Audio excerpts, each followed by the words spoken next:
It is the real deal. What you see in his interviews, why you see that is. They say don't meet your heroes, but you do want to meet Steven Spielberg. It's pretty nice. Wicked director John M. Chu was first in Mr. Spielberg's presence after Steven saw his short film back in 2002 called When the Kids Were Away and wanted to meet the 23-year-old filmmaker behind it.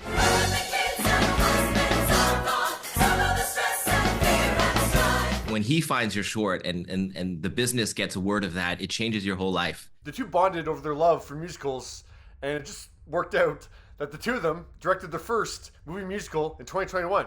John directed the big screen adaptation of In the Heights, while Spielberg took on West Side Story, the two best movies of that year. Yep.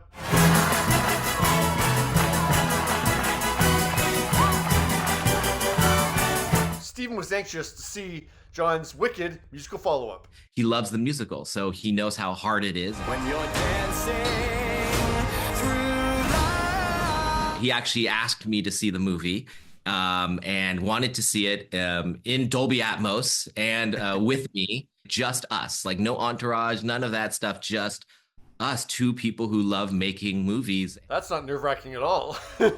John had a different description. Talk about mind-blowing. I mean, no matter how many times I'm with him, I stutter. I don't know what to say. I don't even know whether to call him Mr. Spielberg or Steven or whatever. I would actually spend the whole time not looking at the screen, but just doing side-eye to see, like, is he laughing at Ariana's line? It's good to see me, isn't it? Is he smiling at seeing Adina and Kristen? We were the originals. Yeah, don't forget about us. It was us first. Is he crying at the Ozdust dance scene? I love there was a turn where you started to get a little bit frightened by her. After the 2-hour and 40-minute movie was over, and I bet Spielberg's one of those people that watches the entire credits to just give respect to everybody. But yeah, then they had a 30 to 40-minute chat. He is curious. He's curious about how we shot certain sequences. It's always hard with lots of crowds plus extras because there's a lot of people to manage. That opens up. I don't know how wide or tight we are, but it's nice to see that.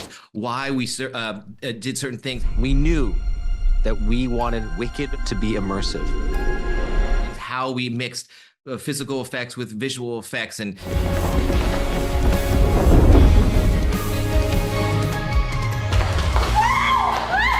But this wizard was also hesitant to pull back the curtain and reveal the mechanics of Oz.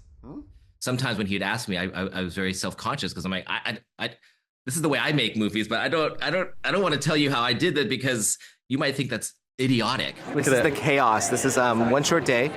And so the first time I saw this set in person was this morning. We're changing everything. I want that end to be here. All of this didn't just take production design, it took special effects, it took visual effects. It's pretty mind-blowing to think that it can go from drawings and ideas and a dream to sitting here today. He couldn't be more kind.